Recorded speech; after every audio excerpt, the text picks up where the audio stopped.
Hi guys, I'm Bruce Chung. I'm here at Yoga for Runners HQ, and you may notice I'm sitting a little bit differently than I have before in this asymmetrical position because today we are focusing on the adductors. The adductors are muscles that line or that are the groins, responsible for the inner groins and the inner thighs. The adductors themselves do a few things. They're responsible for what we call hip flexion, hip extension, and hip rotation. The adductor muscles are also responsible for keeping the legs drawn into the midline. So how that manifests when we're running is making sure the legs aren't swinging from side to side. So today, as much as there's going to be a focus on stretching the adductors, it is also important for us to strengthen them. So go ahead and come down onto your hands and knees. Set yourself up in tabletop pose with wrists underneath the shoulders, knees underneath the hips. And then take a deep breath in as you lengthen the spine, starting to arch, look up, and exhaling to round your back. Okay, repeat cow and cat. Inhale. And exhale. Okay, one more time, breathing in. Only this time as you exhale, walk the hands slightly forward and tuck the toes, downward dog. Lift the hips. Okay, let's spend a few moments here.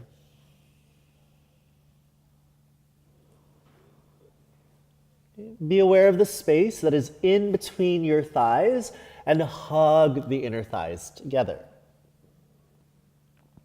Okay, when you look at your legs, of course, there's a slight space between the thighs.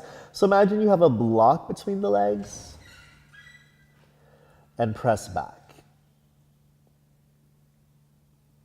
We're going to lower down onto our knees. Okay, your left knee will stay in place. Lift your chest. Then with your hands on the hips, I want you to take your right leg out towards the side. The heel is roughly in the same line as your left knee. Do your best to ground through the outer edge of your right foot. We call this posture gate pose.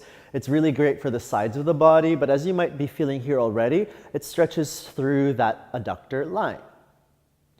When we have an imbalance between the adductors and the quadriceps, there can be the potential for knee injury. Like so many imbalances in our body, there is the potential for joint pain or injury. So the idea of stretching them is to help prevent. We'll take the left arm up and then start to reach the arm over the ear. Keep grounding the outer right foot because what will happen is your arch will want to collapse in. You deepen the stretch by pressing through the baby toe side of the foot. Come back up to center, both hands on the hips. Engage the core, engage the inner legs, and bring your right foot back. The foot directly behind the knee. And then inhaling, with our exhale, we'll step the left foot out towards the side. So similarly, the same setup. Look down at the foot, the heel roughly lining with the knee across, and press as firmly as you can through the outer left foot, which in addition to stretching the inner line of the left leg, it'll also open up a bit through the outer ankle of the left leg. Lengthen the tailbone towards the floor. Inhale, take your right arm up, and exhale, start to fold over your left. You can keep the left hand on the hip. You can take it down the thigh, maybe towards the knee or the ankle. Just make sure that left hand is light. Inhale, take your right arm up, lift the chest. Exhale, draw the navel in as you bring your left foot back down onto the floor. Go ahead and point the toes and slowly take a seat, lifting the chest. Bring your hands forward and come to plank pose. So directly into high plank. We're all going to roll onto the outside of our left foot. Then I want you to take this top leg, the right foot, and place it flat on the ground just in front of your left thigh. I want you to think of this bottom leg, the left leg, lifting towards the sky. Inhale and lift, continue to lift the inner left thigh up towards the sky as you ground firmly through your right sole. Can you connect with the space inside of your left leg? Lower your right hand to the mat, step back into plank pose, inhaling, and exhaling to the other side. We roll onto the outer right foot, bend the top leg so the left foot is flat with the leg slightly in front of the center of your right thigh. Left hand can remain on the hip or stretch the arm up. Use your right hand pressing into the floor to help lift the inner right thigh up. Okay, are you able to really engage the line of the inner right leg to bring the outside of the right hip higher? Lower the left hand down. You'll step into plank pose, take an inhale there, and then exhale to downward dog.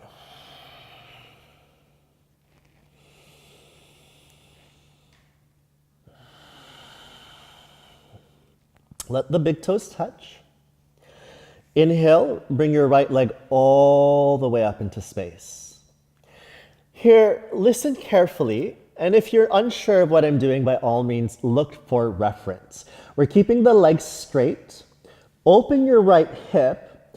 Keep the whole of your body in downward dog, but begin moving your leg towards the right, as well as forward, and keep lifting the inner leg.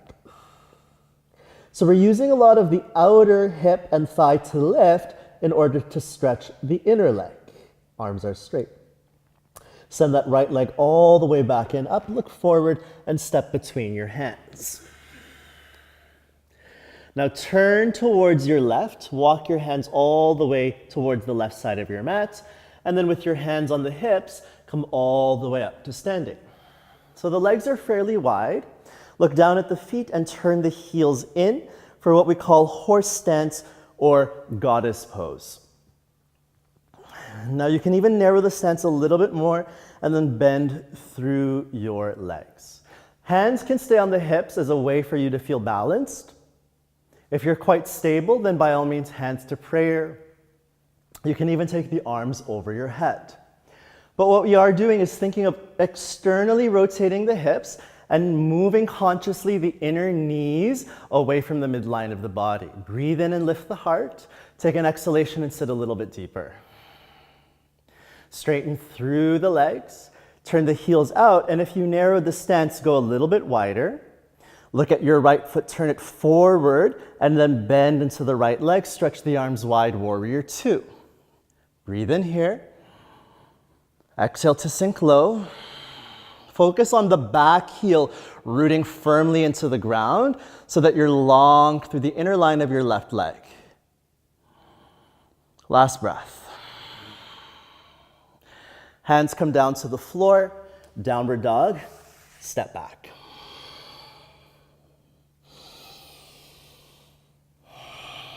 Okay, bring your big toes together. So remember that this is our challenging three-legged downward dog. Lift your left leg up.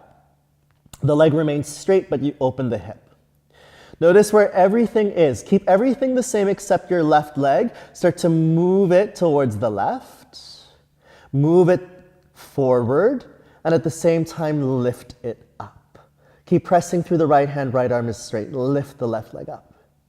Then take that leg all the way back, high into the sky, look forward, and step between the hands.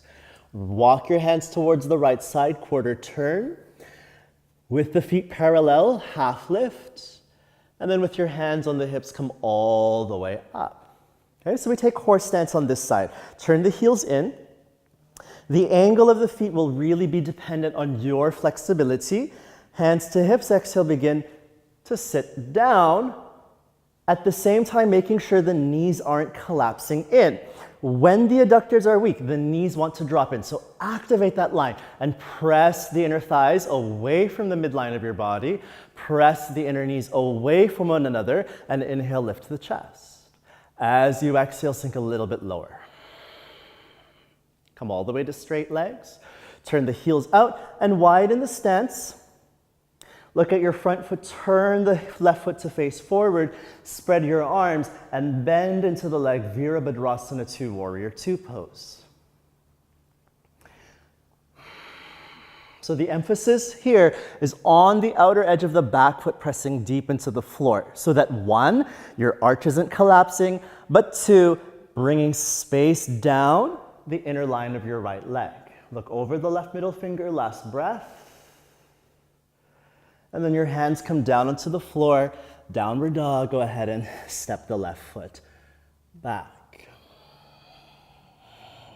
Take a deep inhale. Think of squeezing the inner thighs together, exhale. And then we'll walk our feet all the way towards the front of our mat. Take as many steps as you need to. Once you're there, lengthen the spine forward, breathing in. And then exhale, folding over the legs. Good, rise to standing. Inhale, lift your arms. And then when you're exhaling, your hands come to prayer. Lower your arms beside you. We're going to work into our balance into a posture that we call tree. Lift your right leg up, open the hip, and place the heel, if you can, the sole of the foot, on the inner left thigh. Okay, if you're unable to lift the foot so high, then I would rather you place the foot instead on your calf. Please, no pressure on the knee. Then your hands come together in prayer. What is going to help you stay stable is that left adductor, the left inner thigh, left adductors pressing in towards your right sole. Okay, feel what that's like. Let the left inner leg press into the right sole of the foot, even if your right foot is down on the calf. Bring your right knee forward, release the right foot to the floor, lower your arms, stand up straight. Left knee up towards the chest, open the hip, and remember, foot either on calf, unless you're able to bring it all the way up along the inner thigh, minimizing, in fact, not minimizing, but no pressure on the knee itself. Join the hands in prayer. So our left sole of the foot is essentially pushing our pelvis towards the right. We stabilize by recruiting the muscles of the inner right leg and press in towards the midline of our body. Lift the chest. Finishing the exhalation. Bringing the left knee forward, releasing the left foot, and lowering the arms down. Stand up straight, breathe in. Exhale completely. Send your arms all the way up over your head. Inhale. Exhale to bow. Okay, look up, breathe in. And exhale, step both of your feet back, find hero pose. Take your feet to either side, in fact, bypassing hero pose, to sit with the legs in front of us. Keep facing the front of your mat. I'll come to a slight angle here, guys, and take the legs wide. See how wide you're able to bring the legs. Now, for those of you who might experience tension along the line of the inner thighs as well as the line of the back of the legs, you might find that you're rounding the back. Remember that the hamstrings connect to the lower back and therefore pull. In which case you can bend both of the knees to create the length, or you can take 1 or 2 of your blocks and sit on top of them. Reach for the toes if you can, and if you can't, hold on to the calves, the outer shins. Breathe in to lift the spine tall, and as you exhale, hinge forward from the hips. Okay, so for hinging forward, some of you might be only 5 degrees forward. Some of you might be about 30 or 40 degrees. Some of you might be a little bit closer towards the floor. What I want you to do is lift the left sit bone, press the left sit bone back. Lift the right sit bone and press the right sit bone back. And you can do that again, as though you're walking your buttocks more and more back, so there's more space through the inner legs and more length through the hamstrings. And if it's possible for you, when you lean a little bit to the left, you might lift the right leg and slide it out. When you lean onto the right hip, you might lift the left leg and slide it out a little bit more. Okay, one more time, breathe in, lift. Exhale, pull the heart forward and fold. And then slowly come to rise. Place one hand underneath the right knee, one hand underneath your left knee, and then bring your legs slowly all the way together. Lifting the chest, taking one of the yoga blocks and letting it come in between the thighs. Let's take our bodies forward a little bit more so that the heels are almost off of the mat. And then I want you guys to do your best in squeezing the thighs in towards the block, drawing the heart up. Lift your arms above the head, breathe in. Exhale, squeeze the block and start rounding the back. So when the adductors start to fire up, they also help you to access your pelvic floor. They can also help you to access your core strength. Once you're lying down, relax the hips, slide the thighs slightly away from the block, and allow your arms to rest alongside of your body. Take a deep breath in. And a long exhale. Hopefully feeling more connected to the adductors, the groins, and the inner thighs. Again, as much as you feel you need the space and strength, come back to this class time and time again. Let us know how you feel in the comments. Let us know about your progress. Namaste.